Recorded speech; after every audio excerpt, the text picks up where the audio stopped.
Fala pessoal, boa noite ou boa tarde, dependendo da hora. Eu sempre tenho mania de dar boa noite, porque eu sempre estou gravando muito de noite. Vamos dar seguimento aqui às coisas que a gente estava fazendo para os nossos estudos. É, eu queria comentar uma coisa que a gente fez. A gente subiu o projeto para o GitHub. Deixa eu puxar a tela do GitHub aqui. E tem um ponto, tá? Como a gente fez o versionamento ali correndo, a gente acabou fazendo o versionamento errado. Então a gente vai. Primeira coisa que a gente vai fazer, a gente vai corrigir o versionamento, tá? E por que isso aqui é a página do meu GitHub, tá? Eu vou para a página aqui do projeto, que a gente está fazendo isso aqui, POC.NET V7, tá? E o que está errado, tá? Vamos lá. Primeira coisa, né? Eu sempre gosto de botar o projeto na pasta CRC, mas tem alguns arquivos que tem que ficar aqui na raiz do repositório, tá? A gente está na branch main certinho, está trabalhando mais com master.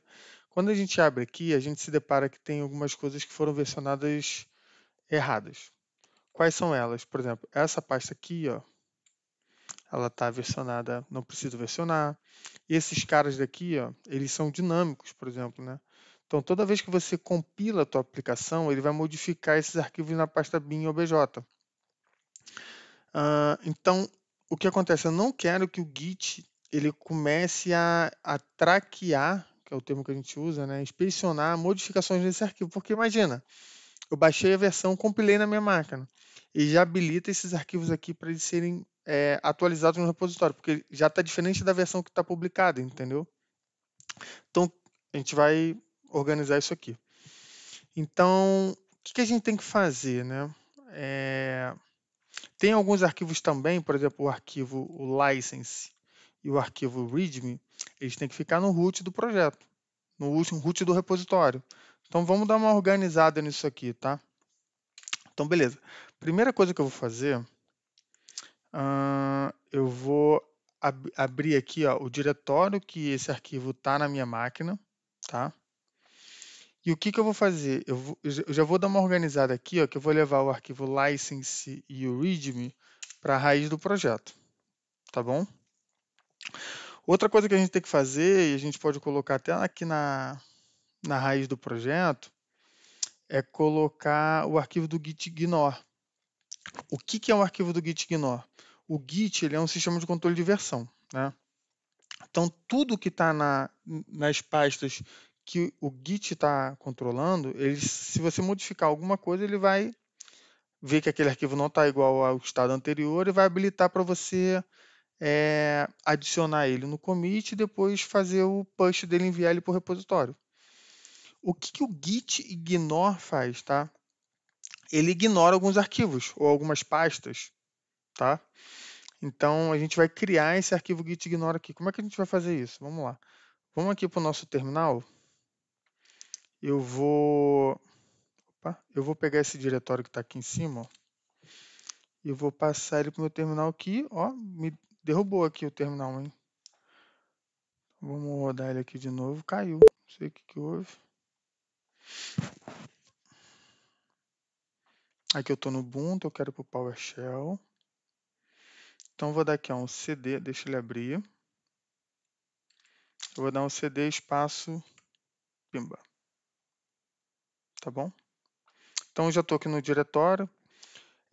Eu vou usar o .NET New, ele tem uma lista de projetos, lista de coisas que ele consegue criar.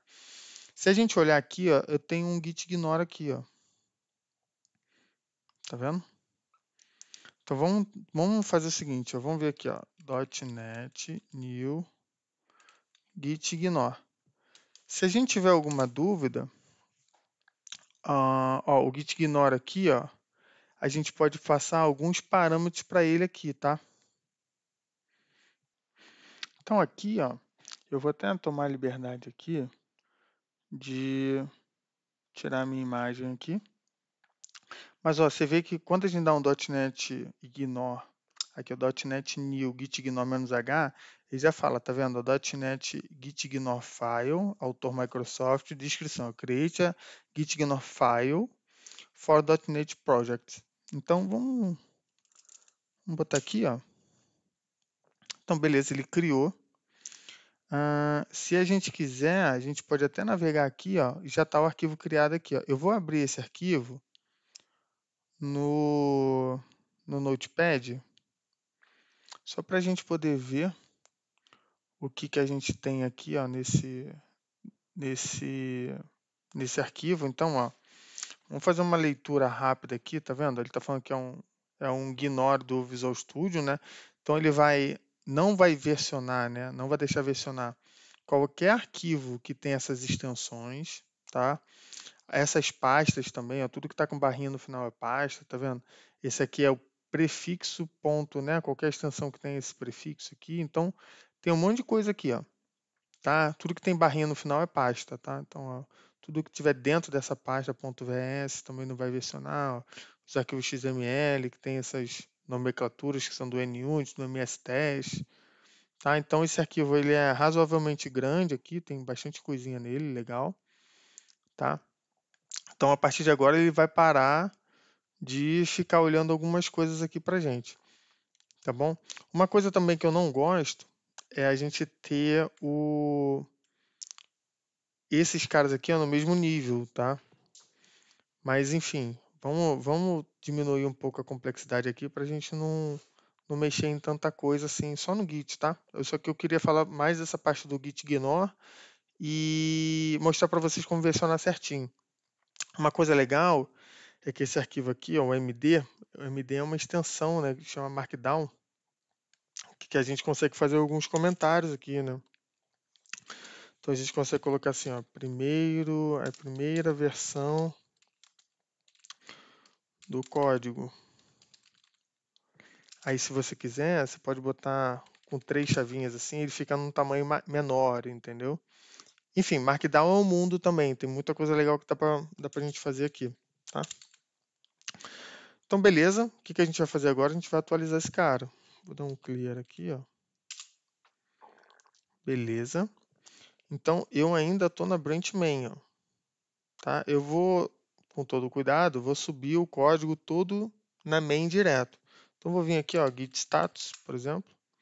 Ele vai falar o que que modificou, o que que foi deletado, ó, o license, ele está falando que foi deletado desse diretório, mas ele foi adicionado aqui, ó. E alguns outros arquivos foram modificados. Então vamos lá, vamos tentar subir aqui, ó. Fazer um git add espaço ponto, enter. Ele está falando aqui que ele...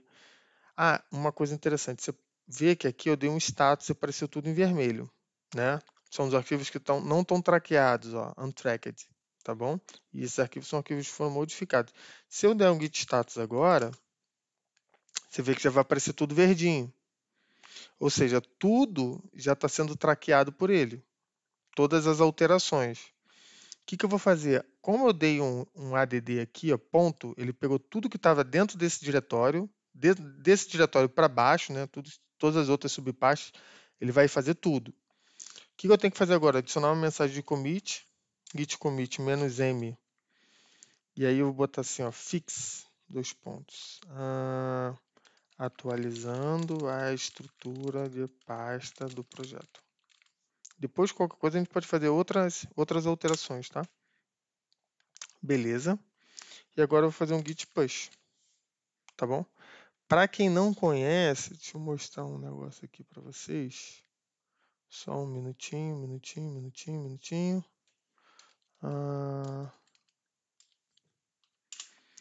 Calma aí que vale a pena. Aqui, ó. Por que que eu usei... Vamos conversar aqui um pouquinho, né? Por que que eu usei esse fix, dois pontos aqui, ó? Eu gosto muito de trabalhar com esse padrão aqui, ó, que a gente chama de conventional commits, né? Convenção de commits ou commit semântico, onde, tá? Basicamente, os teus commits eles vão ter esse formato aqui, ó.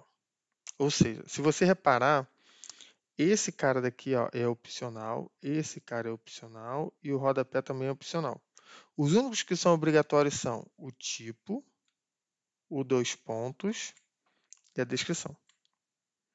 Ah, mas o que que é o tipo? O tipo pode ser do tipo fix, tá? Quando você tem um problema, enfim, ele fala mais aqui na base de código, né? Um fit, quando você tem uma funcionalidade nova. Breaking changes, quando você vai subir alguma versão que quebre outra coisa, né? E também tem esses outros tipos aqui, ó, Shore, Docs, Style, Refactory, Path, tá bom? Então isso aqui é uma convenção, é bem legal. Convido vocês a dar uma olhada aqui, a documentação está em português. Tem um language aqui, ó, tem um português brasileiro aqui. Tá bom? Fechado? Boa. Então vou fechar esse carinha daqui. Eu vou fazer um push agora, ó, git push. Enter. Repara que ele mudou aqui a cor desse cara para esse cara aqui, ó. Isso é legal de você usar o Oh My Push. Para quem não viu ainda, tem vídeo aí no canal sobre isso. Então, ó, ele tá vendo os objetos lá, já foi, ó. Eu tinha esquecido de dar o scroll aqui e repara de novo que mudou a cor aqui, ó. Então, essa cor amarelinha, porque eu estou usando, eu sei que eu não tenho nada para subir. Vamos dar uma olhada como isso ficou no site. Vamos ver aqui, ó. Então, vou ver aqui para o Instituto de Código. Ó, tem a pasta CRC. A pasta bin e OBJ, elas já foram versionadas lá.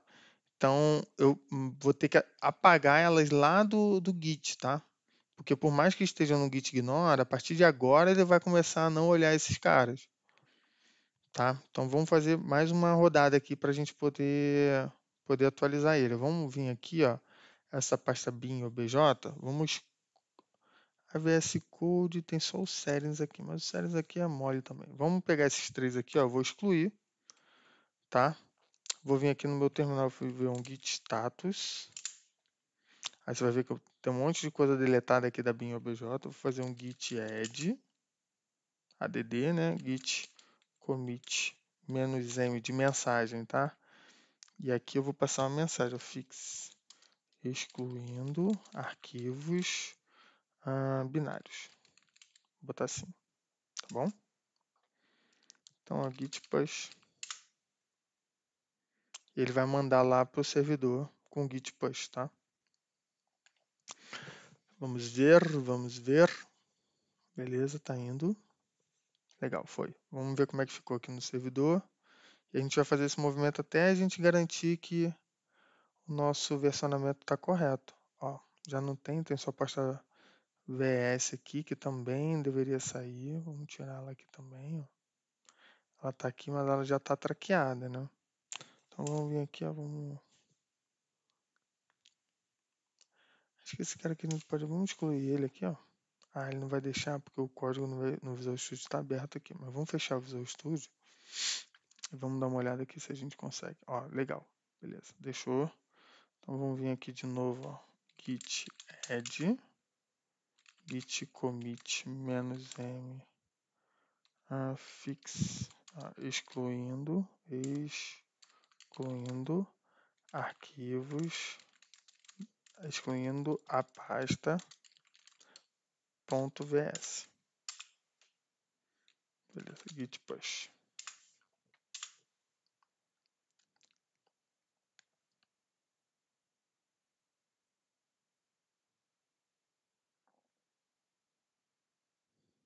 Beleza. O que a gente vai fazer aqui agora? Vamos abrir o nosso Visual Studio e vamos abrir o nosso projeto. Ó. Projeto aluno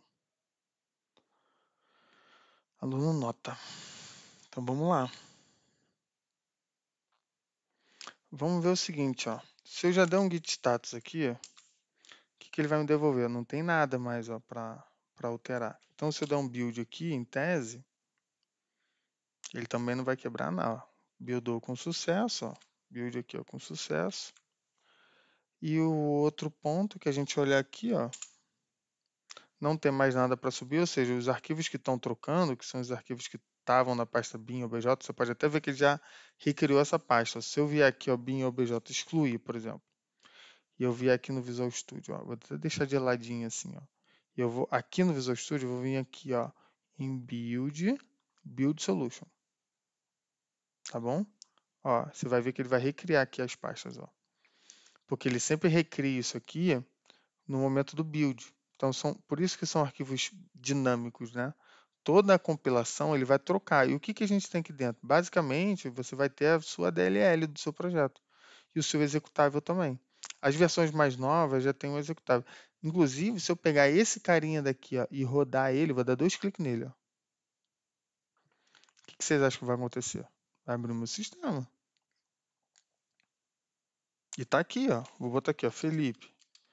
Ó, Felipe, aí 9, 9.4, 9.2, 9.4. Ó, vou botar aqui não. E ele já vai lá e... Ah, porque ele está calculando as coisas e tem que ir embora, e fecha. Mas se eu chegar aqui, por exemplo, ó, coisa que agora a gente vai começar a falar alguma coisa de projeto aqui de novo, tá? E tá bem no comecinho, pessoal. Não adianta a gente ter pressa. Ah, não, vamos criar uma API. Não, calma, calma. Ó, aqui no final eu vou colocar assim, ó, console.readKey. Ou seja, ele vai ficar apertando uma tecla, vai ficar aguardando você apertar uma tecla para sair. A gente fazia muito isso, tá?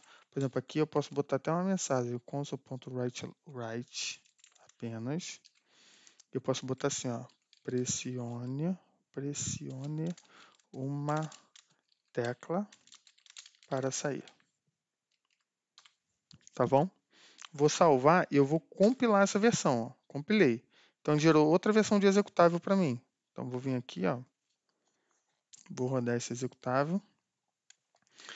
E aí eu tenho que vir aqui, ó. Vou botar Felipe, vou botar notas redondas para ficar mais rápido aqui, ó. Vou botar um não. Aí ele fez tudo o que ele tem que fazer, lembra que a gente... E ele ficou aqui, ó, pressiona uma tecla para sair. Antes ele estava passando direto. Agora ele está lá naquela última linha que eu fiz para ele esperar. Então tá aqui, ó, minha média é 8, tá? E a data de avaliação a gente ainda não preencheu. A gente vai fazer algumas coisas aqui nesse projeto, tá bom? Então beleza, legal. Pressionando uma tecla saiu. Ah, uma coisa só para ficar claro, tá? Repara aqui na pasta bin aqui, ó, a gente tem a pasta debug. Por quê? Porque a gente aqui está trabalhando em modo debug. Se eu trocar aqui para release, por exemplo, e eu der um build, ele vai criar a versão do modo release, que é diferente da versão de debug, tá bom? Por que é diferente? A versão de release, ela é uma versão mais customizada, assim, a performance dela é maior, tá? Tanto que a gente vai ver, né? Quando a gente for gerar as versões, a gente usar o .NET Build, por exemplo, a gente sempre vai passar o configuration, que é a forma que você está fazendo aquele build. Então aqui já está de cara a diferença entre debug e release. Esse release seria produção, tá bom? E debug é uma versão, não é nem que seria para... Desculpa, debug é uma versão de depuração. O release, ela é a versão que vai rodar nos ambientes, ou seja, no ambiente de dev, no ambiente de QA, de UAT, de homologação, de produção também, tá bom? Esse debug é uma versão só para o desenvolvedor, beleza? Legal. Então, o que a gente vai começar a fazer aqui, já que a gente arrumou o nosso GitHub, tá? O que a gente vai começar a fazer no projeto? Uma das vertentes de desenvolvimento de aplicações... Ah, tem um bug aqui para a gente corrigir, ó. Teve uma pessoa que falou comigo no LinkedIn sobre isso. Quando a gente informa o nome do aluno, é pedindo a nota. Tá vendo aqui, ó? Informe a nota do Felipe para a disciplina História. Se eu botar a nota S, sei lá, qualquer coisa aqui, ó, um caractere, uma letra, que eu não consiga converter para float, que é o tipo que a gente está usando, exclusivamente a gente vai fazer isso nesse comando aqui, ó. Tá bom? Então a gente vai pegar, ó, eu vou botar um breakpoint aqui, ó. Tá bom? Então vou aqui, ó, botar um caractere e vou dar um enter. Ó. Então qual é a nota aqui? A nota é SFEAS. Ou seja, quando ele tenta fazer esse float aqui, ele não vai conseguir. O que vai acontecer? PEM, vai dar um erro. E vai estourar uma exceção na nossa aplicação. E se eu der um F5 aqui ainda, você vê que ele vai vir para cá, ó. Informe a nota para o Felipe, eu coloquei, ó, e ele deu um unhandled exception aqui, ó. System.format exception. Então ele está falando o seguinte, ó, que o que ele recebeu, que é do tipo string, não está no formato correto. Porque ele está tentando fazer um parse. Ele está tentando converter o que ele está recebendo para um float. Ele nunca vai conseguir converter isso daqui para um número, para um número do tipo float, ou que seja um número inteiro também, tá? Ele não consegue, tá bom? Então, e assim, essa daqui é uma aplicação muito simples, tá? Por favor. Mas uma coisa que a gente precisa trabalhar na cabeça da gente, tá? O que todo mundo fala de, você tem que mudar o mindset, né? A gente precisa ter algum. Vou até abrir minha câmera aqui para poder falar com vocês sobre isso. Uma coisa que a gente precisa ter em mente é que as nossas aplicações, além da parte, toda a parte ali de orientação a objeto, né, SOLID, alguns princípios de padrão de projeto, tudo, as nossas aplicações elas precisam ser plausíveis de teste de unidade, pelo menos. Então, quando a gente vai trabalhar muito esse assunto aqui no canal, porque é um tema que eu gosto muito e a gente vê de fato poucos desenvolvedores dominando o assunto, tá? Bastante desenvolvedores ali com conhecimento, mas eu acho que é muito raso ainda para a comunidade. E a gente precisa melhorar o nosso skill quando o assunto é teste de unidade. Por quê? Porque isso vai se refletir diretamente. E eu não estou falando de refletir de uma forma indireta. Estou falando de refletir de uma forma direta na qualidade do código que a gente entrega. Tá bom? Então, assim, a gente vai começar a, a ver que a aplicação funciona, mas que para testar a gente vai ter que refatorar o código. Ou seja, é bem possível que quando a gente comece a testar, ou a gente vai ter um método muito difícil de ser testado, tá? E aí, super normal, quando uma coisa é muito difícil de ser testada, você refatorar ela, quebrar ela em outros métodos, para você facilitar o teste. E quando você vai fazendo esses movimentos, você começa a ficar mais esperto, porque quando você for escrever um método, você já vai falar, putz, mas se eu for testar isso aqui, eu vou ter que fazer um wrap, eu vou ter que quebrar esse cara em dois métodos porque tem um if. Então você já vai começar a pensar um pouco diferente, tá? Eu vou fazer uma mudança aqui para a gente resolver esse bug dessa conversão, tá? E vou explicar também para vocês o que a gente vai mudar aqui, tá? Ó, primeira coisa, uma coisa que eu tenho. Eu vou tirar esse to-do aqui, tá? Que para quem não lembra, o to-do a gente veio aqui em view, ó, task list. Tudo que está com to-do, ele vai aparecer aqui, tá bom? Só espera um pouquinho, ó, to-do. Então a gente dá um clique aqui, ele vem. Então se você tiver, sei lá, 300 arquivos aqui, imagina, você pode botar um to-do lá, só pelo amor de Deus, não cometa o to-do, tá? Revisa os arquivos que vocês estão entregando, tudo, tá? Beleza, então vamos lá. Ó, a primeira coisa que a gente vai fazer é esse método aqui, não é nem um método, né? Esse laço de repetição que está aqui. O que a gente vai fazer com ele? Repara o seguinte, se o aluno digitar um valor que não consegue ser convertido, ele dá um erro. E ele dá um erro e ele quebra a aplicação, né? Então, o que a gente vai fazer?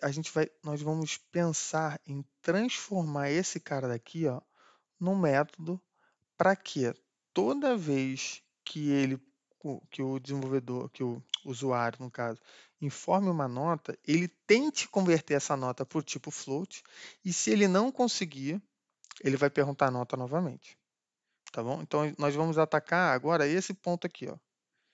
Então, eu vou até deixar esse carinha comentado aqui, ó. E pensa que a gente vai perguntar o nome do aluno. Vamos preencher aqui o aluno.nome. E aqui a gente vai fazer o seguinte, ó. Nós vamos criar um método para preencher a nota, as notas. Vamos botar assim, ó. E as notas de quem? Eu vou preencher a nota desse aluno que está aqui, ó. Então, o que eu vou passar para esse método aqui, ó? Eu vou passar um aluno.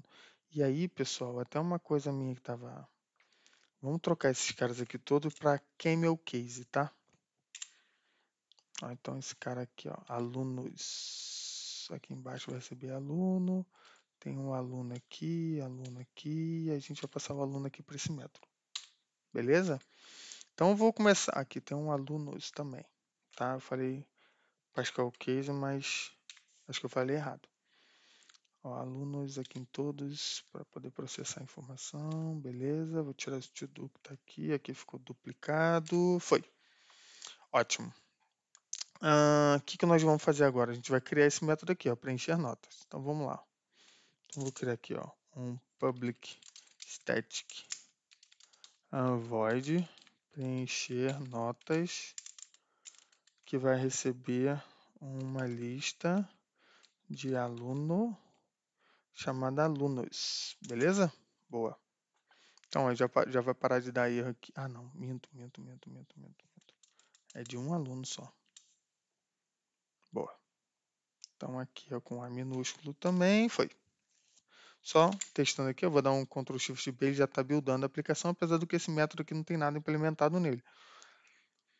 Então, a gente vai fazer agora. Primeira coisa, o que a gente vai fazer? Vamos pensar junto aqui. Ó. Eu vou levar essa estrutura para cá. Vou dar um Ctrl X aqui. Vou arrumar aqui. Ó. Também tem meu estoquezinho aqui de não deixar a linha vazia. Lá. Então tem minhas coisinhas também. Beleza. Então, beleza. Ó. Toda vez que ele entrar aqui, ele vai perguntar qual é... Aqui, aluno. Qual é o nome do aluno? E vai tentar converter esse cara adicionando aqui na lista. Certo? Beleza. Uma coisa que a gente tem que se preocupar é que, repara, essa lista ela não está mais aqui dentro desse escopo, ó, que seria dentro do escopo do método, ou seja, que é daqui até esse carinha daqui, ó, dentro desse método main aqui. Ó. Então, se a lista está aqui em cima, o que eu vou fazer? Eu posso colocar essa lista no nível de classe. Ou seja, ela não é mais uma variável do método, que é desse método main aqui. Ó. Ela é uma variável no nível de classe. Tá bom? Então, beleza. E aí, ó, repara agora, ó, gritou um monte de gente aqui, ó. Que esse cara não pode ser nulo, lá. O que a gente pode fazer aqui, ó? Vamos deixar ele assim, aqui em cima, tá bom? E a gente pode pegar esse alunos aqui embaixo, ó. Ó, alunos. Ele não está enxergando o cara lá em cima. Então vamos tentar botar um public aqui nele, ó.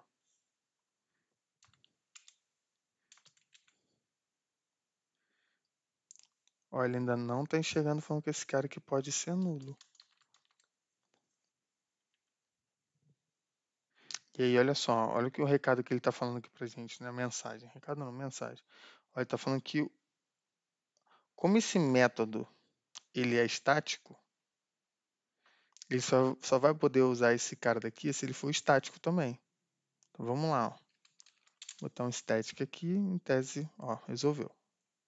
Então vamos só buildar aqui, vamos ver se ela está buildando, está falhando, o que está falhando? Ah, está falhando por causa desse cara aqui. Beleza, só que aqui agora a gente vai pegar o alunos, que está assim. E aqui, ó, eu estava confundindo com a lista, mas não é, é esse carinha daqui, ó. Então se eu botar aqui, ó, um aluno, ponto nota por disciplina, vai adicionar esse cara daqui, beleza. Só que o que eu tenho que fazer aqui, né? Primeira coisa que a gente vai fazer, a gente vai colocar um laço de repetição aqui dentro. Ó. Então aqui eu vou colocar um do while. E qual vai ser a minha condição? A minha condição vai ser o seguinte, ó. Eu posso pegar o float, vai ser até, ó, float.tryParse, ou seja, eu vou pegar da classe float o método para tentar converter. Se você ver aqui, ó, o que esse método me retorna? Ele me retorna um tipo booleano.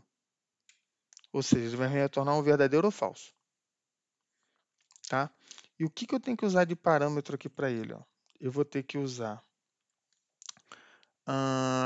uma nota temporária. Tá bom? Bota assim, a nota temporária. Que vai ser a nota do aluno que está aqui dentro. Tá bom? E que eu vou capturar do que o rapaz digitar. Tá bom? E eu vou converter ele, vou tentar converter para um outro tipo, que é do tipo float, né? Então, ó, ele fala aqui, tá vendo? Ele tem que dar um out, tá?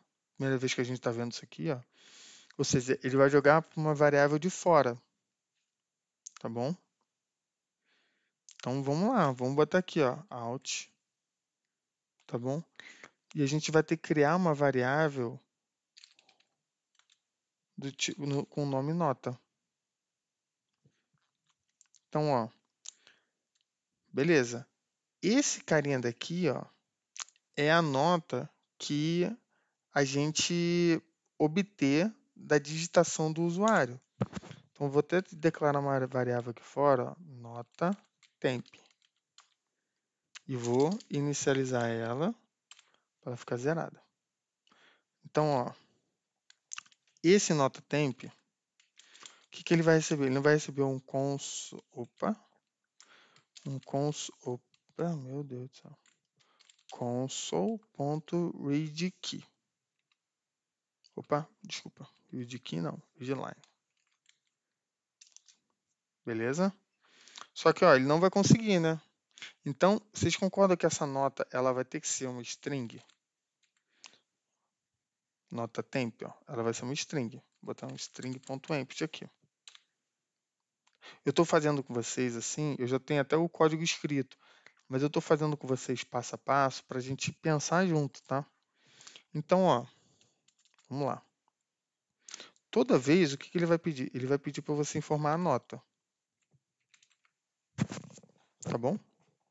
Então, ele vai entrar aqui e vai fazer o laço e vai pegar a disciplina com o aluno e vai falar, informa a sua nota. Você vai digitar a nota, vai vir para essa variável e se a gente conseguir converter essa nota que você mandou para essa variável e isso for verdadeiro, ou seja, for igual a falso, ele vai sair, tá bom? Então a gente vai testar isso aqui. E aí quando ele sair, o que a gente vai fazer? A gente vai ter que pegar essa nota que está aqui, ó, e vai ter que adicioná-la aqui, ó. Só que olha só, esse nota, ele só existe aqui dentro, porque ele está sendo declarado aqui, inclusive. Então o que eu vou fazer? Eu vou pegar esse nota que está aqui, ó, e vou colocar ele aqui em cima também, ó. Eu vou inicializar a variável, tá bom? E aqui eu só vou tirar o tipo. Porque ali o tipo é como se eu estivesse declarando ela. Tá bom? Vamos testar isso aqui?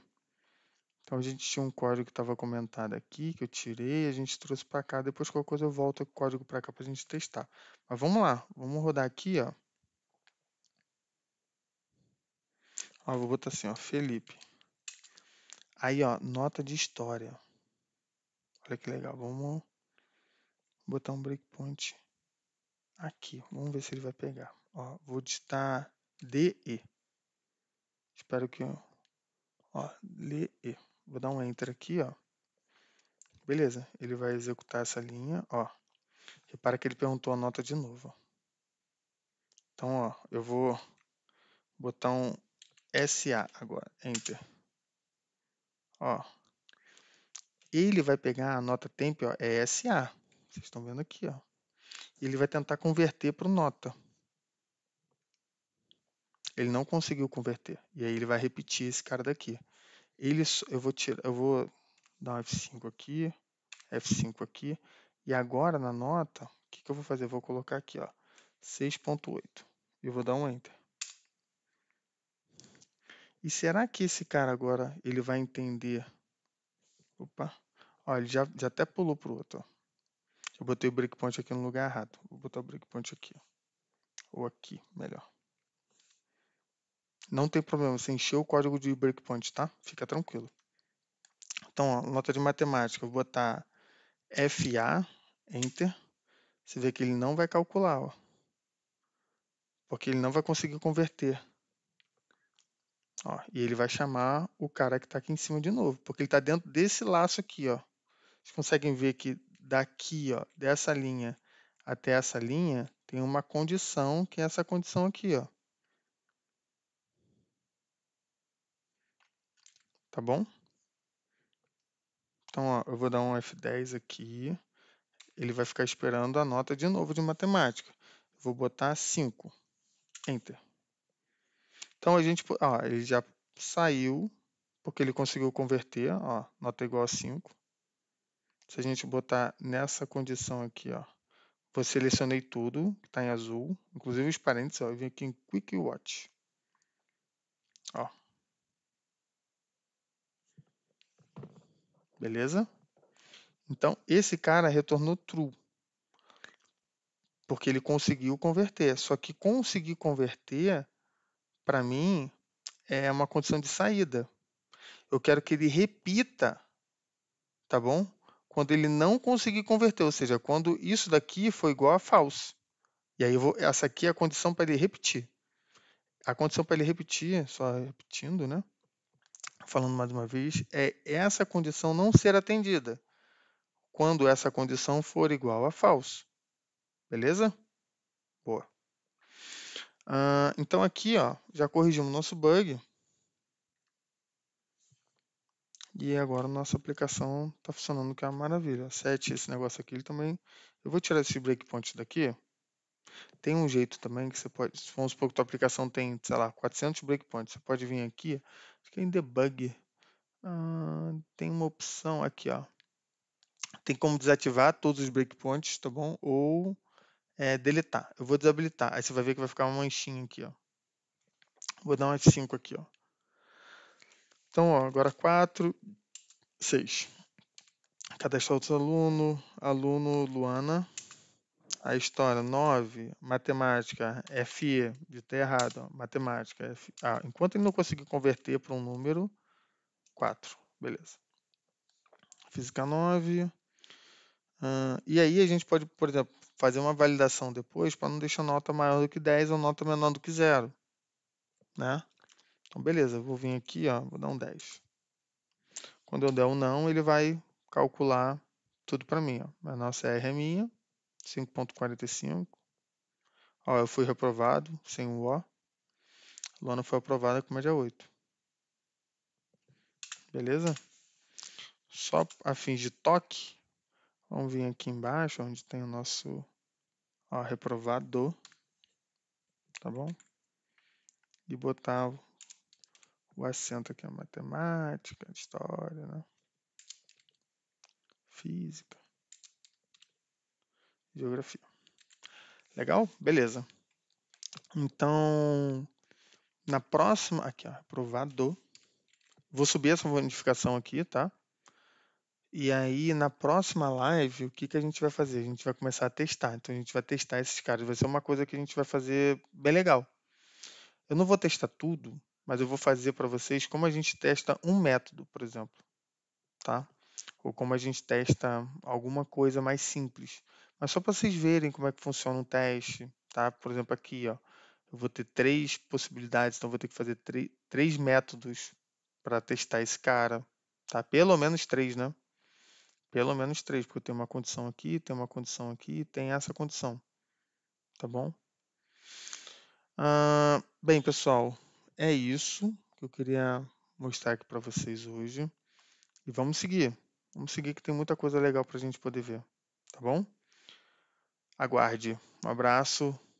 Muito obrigado por você estar aqui. Se você gostou do vídeo, dá um joinha e segue a gente aí para mais novidades. Forte abraço. Tchau, tchau, pessoal.